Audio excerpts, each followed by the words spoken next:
R15 V4 पूरी खुल चुकी है, देख सकते हैं। इसमें कमी क्या निकलता है अभी मैं आपको दिखाता हूँ।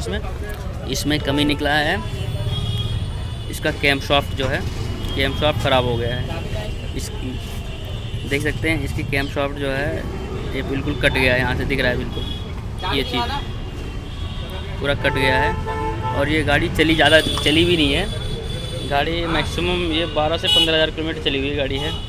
ताकि मैं आपको मीटर में दिखा देता हूँ इसको आप, ताकि आपको कंफर्म रहे कि हाँ कितने किलोमीटर में ये ख़राब हो सकती है कैम शाफ्ट वगैरह।